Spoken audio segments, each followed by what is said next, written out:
Бұл видеода мен сіздерге IELTS Writing Task 2 қалай жазу керектігін айтатын боламын. Жалпы Innovate деген сайт бар, қарап тұрсаңыздар мұнда. Сол жерде IELTS Tests, IELTS Writing Tests деп кіресіздер, және мұнда көптеген тест тапсырмалары тұрады.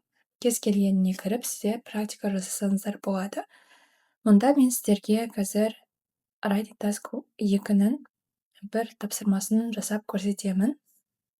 Және жасап отырып, сіздерге қандай структура қолдану керектігін, жалпы біз Writing Task 2-ні қалай орындайтындығымызды түсіндіріп отыратын боламын. Бұл жерде бізде мұнда жасалынған тапсырмалар оқушылармен. Жаңа тапсырма көрейін. Мұнда Task 2 деп тұр. Academic Writing және General Writing деген де бар. IELTS-тің бізге академик керек. Оқуға түсу үшін, жұмысқа кіру үшін академик сұралады, сондықтан академик жасап дайындаламыз. Енді бізде тапсырма берілген 40 минутты жұмсаймыз. Және де in many countries, primary and secondary schools close for 2 months or more in the summer holidays. What is the value of long school holidays? What are the arguments in favor of shorter school holidays? So, тапсырмалардың түріне тоқтала кетейік. Жалпы Writing Task 2 ол эссе жазуымен болады. Яғни бізге тақырып беріледі, бізге эссе жазу керек, ал сондай эсселердің 5 түрі бар. Олар бізде opinion, біздің ойымызды сұрайды. Ол жерде сұрақтар what do you think, немесе көбінесе what do you think, what's your opinion деген сияқты сұрақтар келеді. Және екіншісі бізде discussion. Ол жерде 2 түрлі көзқарас беріледі. Сізге соны талдау керек. Талдағанда екеулерін discussion жасау керек. 2 көзқарасты сізге талқылау керек. Және оның ішінде кейде болады 2 көзқарасты береді, және сіздің де ойыңызды сұрайды. Мұндайда түр жүйесі бар. Келесі бізде advantages, disadvantages, яғни артықшылықтар мен кемшіліктері жайлы сұрайды бір нәрсенің. 4-ші бізде problem solutions, проблемасы неде деп, қандай проблемалар бар, қандай solutions, шешімдер ұсынасың деп сұрақ қояды. Немесе кейде causes, яғни қандай себептері бар деген сұрақ қойылады. Және solutions. Және 5-ші бізде ол two-part questions, яғни 2 түрлі сұрақ қойылады. Сізге 2 түрлі мүлдем басқаша ұқсамайтын бір-біріне сұрақтар, соларға жауап беру керек. Сондықтан two-part questions. Енді мұндағы сұрақтарға қарайық. What is the value of long school holidays? What are the arguments in favor of shorter school holidays? Қарап тұрсаңыздар 2 түрлі сұрақ. Не деген. Проблема сұрап тұрған жоқ, advantages немесе discuss деп тұрған жоқ, немесе сенің opinion деп тұрған жоқ. Сондықтан бұл two-part questions. Енді структурасына келейік. Структурасы қалай? Кез келген эссенің структурасы ол introduction. Introduction'да бізде жалпы 2 немесе 3 сөйлем болады. Бірінші сөйлем ол бізге setting the context, яғни контекстті орналастыру. Немесе paraphrase the topic дей салайын. Топикті бізге парафразе жасау керек. Мұнда in many countries, primary and secondary schools close for 2 months or more. Эссемізде не жайлы болу керектігін. Дәл солай бізде сөйлемімізді бастаймыз эсседе. Оқырмандарға таныстыру үшін эссенің жалпы тақырыбы не екендігін. Соны біз контекст дейміз. Одан кейін бізде жауап кетеді. Answers to the questions. 2 сұрақ болса 2 түрлі сөйлем болады. Себебі мына сұраққа бір сөйлеммен жауап бересіз, екінші сұраққа екінші сөйлеммен жауап бересіз. Сонда бары 3 сұрақ болады. Brief and concise деп қояйын, қысқа және нақты. Екінші бізде paragraph 1. Негізгі параграф 1. Ол бізде topic sentence-пен болады. Артынан бізде detailed sentence, яғни түсіндірілген сөйлем. Артынан оның example. Және оның артынша бізде linking sentence, яғни байланыстырушы сөйлем. Дәл солай, үшінші main body paragraphты де солай жазамыз. Жалпы бізде осылай сөйлемдер кете береді. Ал параграфтердің саны көбінесе 2 ғана болады. 2-ден кем болмау керек, иә.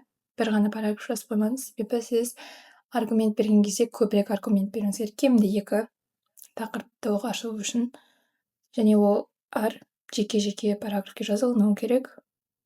Егер де 2-ден көп аргументтеріңіз болса жауаптарыңызға, онда оны келесі 3-ші, 4-ші параграфтерге жазады.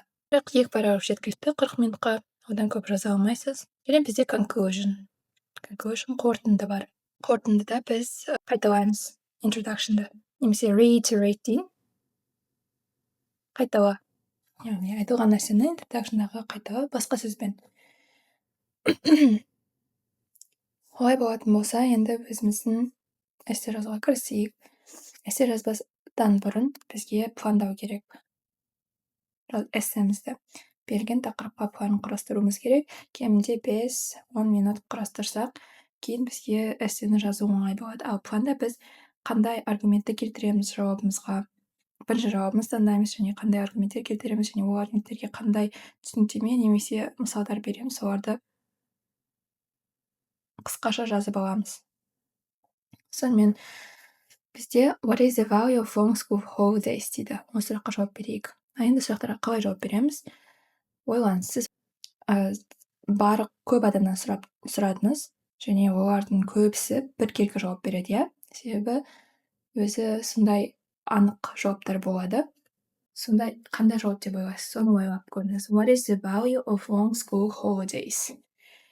Менің ойымша көбісі жауап береді деп ойлаймын. Егер даже жауап бермесе де, егер ол сұраққа жауап беріп тұрса, жеткілікті. Ол дұрыс емес, онша емес жауап деген нәрсе болмайды. What is the value of long school holidays? Меніңше, long school holidays allow both students and teachers to have quality rest after a year of 9 months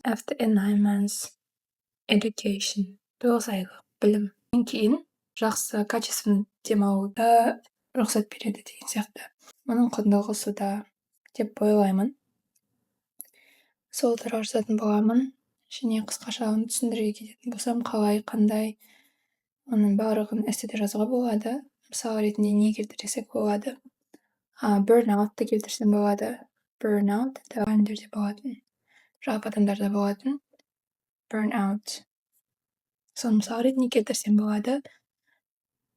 Келесі, бұл жерде мен тек қана жазбаймын ұзақ демалыстар жайлы, бірақ екінші сұрақта менен сұрап тұр, қандай аргументтер келтіре аласың қысқа демалыстарға in favor, за деген сөз. Білімін ұмытып қалмайды, иә? Mostly students, the knowledge they get in an academic year by next year. Және what are the arguments деп тұр. Қандай аргументтер? Тағы бір аргумент келтіріп көрейік. Оқушылардың білімі мықтырақ болады. Яғни, егер де ой келмей жатса, аргументке қарап, одан қандай аргумент шығады, соны қарастырсаңыздар болады. Олар көбінесе академик жылдағы білімдерін ұмытып қалады. Яғни, егер де қысқарақ holidays демалыстар болатын болса, онда students become smarter, ақылдырақ, иә? Немесе more knowledgeable дейін. Себебі ақылды деген ол басқаша. Ақылды more knowledgeable, көбірек білімі көбірек болады. Онда ұмытып қалса, онда ұмытпағандықтан білімі көбірек болады. Жалпы осы екі аргумент мысал ретінде келтірсек, қандай елде адамдар жыл бойы оқиды? Мен өз басым білмейді екенмін. Одан шығаратын кезде мысалдарды кейбір жерлерде айтады, одан шығарсындар болады деп. Статистиканы бермеуге тырысыңыздар. Өтірік мысал келтіріп, тағы да статистика қолданатын болсаңыздар, ол мүлдем күлкілі көрінеді, мүлдем сенімсіз көрінеді, ал ол сіздің эссеңізге баллды төмендетеді. Сол үшін барынша сенімді етіп көрсетуге тырысасыздар, ойдан шығарсаңыздар да. Олай қиналмас үшін бар нәрсені жасасаңыздар жақсы болады. Бірақ мүмкін Жапонияны алып көрейік. Мынау жақта оқушылар ұзақ демалады деп, мүмкін Чайна туралы солай айтамыз. Және олардың жүлделері more Olympiad winners from school tournaments worldwide inter-school. Яғни Олимпиада жүлдегерлері туралы мысалға келтіреміз. Олай болса бастайық. Біздің планымыз дайын. Енді тезірек жасауға болады. In many countries, primary and secondary schools close for 2 months or more in the summer holidays. Бізге дәл осы нәрсені өз сөзімізбен жазу керекпіз. Most countries көптеген елдер, especially әсіресе primary and бұл жерде in most countries көптеген елдерде ғой. Primary and secondary дәл солай қалады. Начальная школа, secondary school, орта мектеп, 5-тен 9-ға дейінгі мектеп. Сыныптар. Primary and secondary schools close for 2 months or more in the summer holidays. In most countries, the summer holidays for primary and secondary school students last for more than 2 months. Көптеген елдерде жазғы демалыс бастау және орта мектеп оқушылары үшін созылады 2 айдан көбірек дейді. Енді жауап. What is the value of long school holidays? It's valuable for both learners and teachers to get this long rest to prevent burnout. Делік. Жауап. What is the argument in favor of shorter school holidays? However, однако, shorter school holidays may be more beneficial in terms of academic achievement, in terms of students' academic achievements. However, shorter school holidays may be more beneficial in terms of students' academic achievements. Бердік. Олай болса, бізге main body'ді бастау керек. Айттық, long school holidays деп. Мұнда да жаздық оны. Енді бізге тағы да жазу керек. Таныстыруымыз керек. Әр параграфты бастап оқыған адам ол параграфтың не жөнінде екендігін бірінші сөйлемнен білуі керек. A lot of teachers tired of the school process by the end of the school academic year. Academic year дейміз. A lot of teachers get tired of the school process by the end of the academic year along with students. Оқушылардың студенттермен бірге. Енді түсіндіреміз, қалай бізді шаршайды деді ғой, соны қалай түсіндіреміз, қалай шаршайтындығын немесе қалай білдіреміз. They look forward to, хотя бізде, кстати, look forward to деген фразаға жетістік қолдануға болады. They look forward to starting their summer vacation and want to have rest from work or study for a longer time. Осылай дегеннен кейін бізге жалғастыру керек, дамыту, өрбіту керек. Олар күтеді асыға жаздың демалысын және де қалайды жұмыстан немесе оқудан ұзақ уақыт демалғанды дейміз. Егер де олар worked or studied there, if the academic year was all year round, people, especially teachers, people design, would struggle. Жалпы екінші conditional, would struggle. Екінші conditionalды мына жерден білеміз. Бірінші if деген сөйлемде was өткен шақта, или біз елестетіп жатырмыз, егерде академикалық жыл бойы болған кезде адамдар мынау еді. Would struggle. People would struggle and suffer from the challenges of. Хотя бұл ұзақ кетеді, жарайды, түсіндірсек. Адамдар would struggle. Осыны түсіндірейік. The process of educating and getting education немесе or designing is not easy as it demands constant cognitive work. As it demands constant cognitive work. Яғни тұрақты когнитивті жұмыс талап етеді. Ол дегеніміз ойлану деген, шешім қабылдау сияқты жұмыстар, есте сақтау, үйрену деген миға қатысты нәрселердің бәрі cognitive. As a consequence, teachers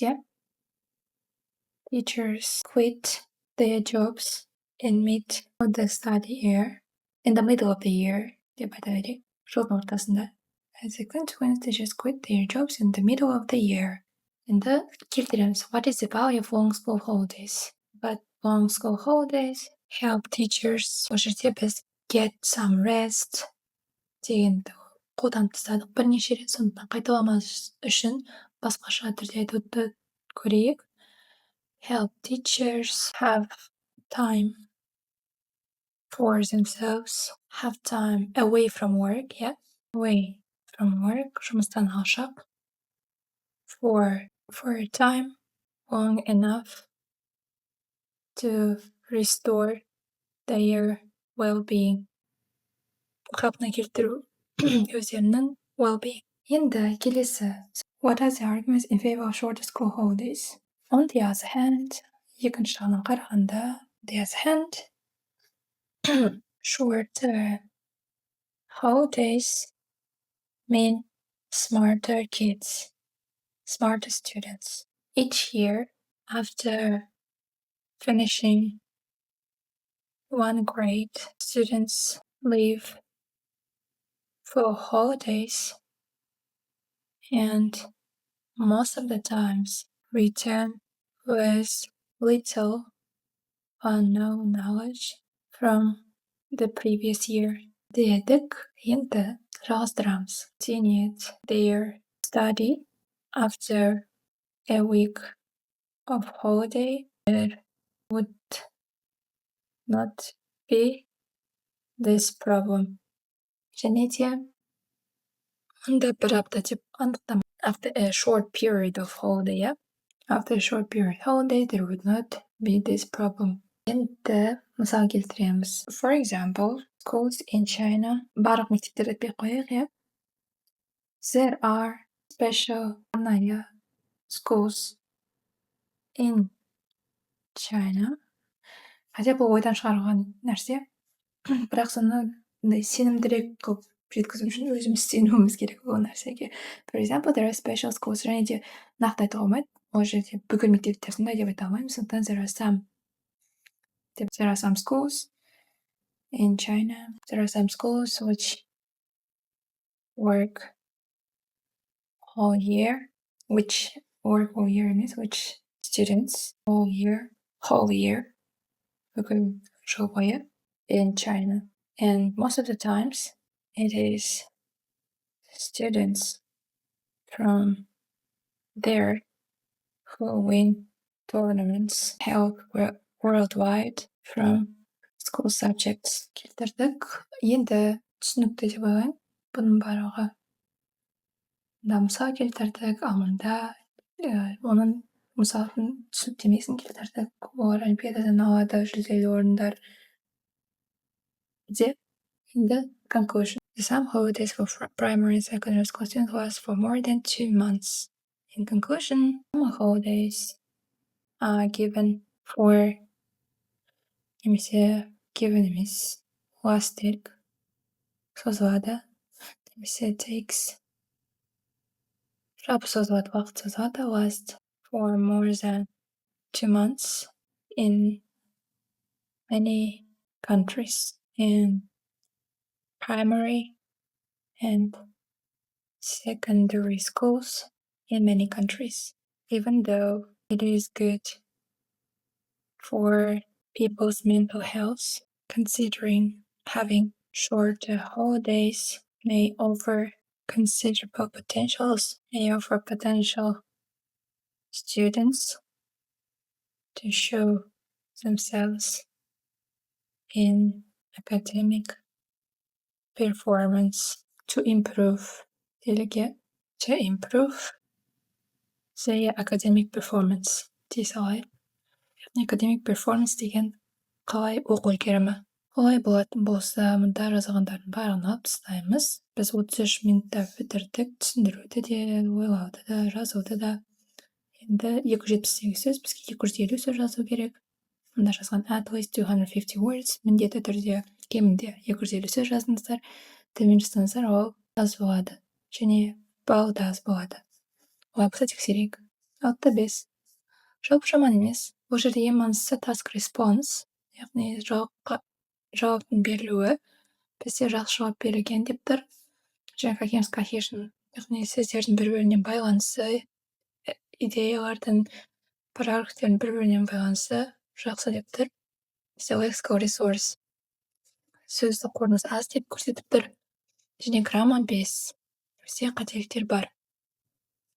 Жалпы Engnovate осылай көрсетеді сіздерге, бірақ оның әрбір жауабы негізінде 100% дұрыс емес. Себебі кейбір 9 балдық эсселерді салып көрсеңіздер, оларда 6-5, 6 жинап жатады. Сіздер оған назар аудармаңыздар десем, бір жағынан көмегі жақсы тиеді практика жасауға. Екінші жағынан осындай сіздерге коммент береді. Үстіне кейде болады грамматикалық жағынан мұнда қате, өзі in computer bot қате көрсететін кездер болады.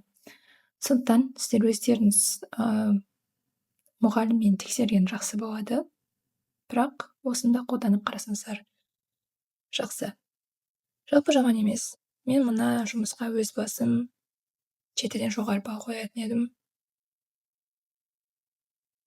Бірақ әрине нақты экзаменаторға тексерген дұрыс. Сол кезде нақты білуге болады. Бірақ біз жалпы структураны үйрендік деп үміттенемін. Ең бастысы структураны жақсы білу, және тақырыптан ауытқымау, тақырыпқа жазу, және тақырыпқа жауапты да өрбіту. Мысалдар келтіріп, жауапты айналдырып, осы сұраққа жауапқа келтіргендігіміз. Сол бізде task response, coherence and cohesion, lexical resourceға бізде қайталамауға тырысу керек сөздерді. Бір сөз айтылды ма, оны екінші қолданар кезде басқа сөзбен алмастырып, немесе басқаша тәсілмен жеткізуге болады. Ал граммада қателіктерге қатты мән беру керек. Қарапайым қателіктер кетсе, ол әрине деңгейдің төмендігін білдіреді. Солай төмен балл беріледі. Сондай-ақ грамматикада сіздер қарапайым ғана сөйлемдерді қолданып емес, күрделі сөйлемдерді қолдануға тырысуларыңыз керек. Сол кезде бірақ жалпы қарапайым қателіктер кетеді, соған қатты назар аударған дұрыс. Себебі қарапайым қателіктерді қайта-қайта жіберсеңіздер, ол сізге экзаменаторға сіздің деңгейіңіздің төмен екендігін айтып тұрады. Одан кейін сіздер 6-5, мысалға B2 деңгейі, ол upper intermediate. Егер сіздер upper intermediate-тің деңгейінде болсаңыздар, сіздердің жазуларыңызда, қателіктеріңізде сол B2 деңгейінде болады. Сондықтан неліктен төмен балл алдым, мен көп жаздым ғой десеңіздер, сол қалай жазғаныңызға назар аударыңыздар. Олай болса бары осы. Қойып тыңдағандарыңызға рахмет.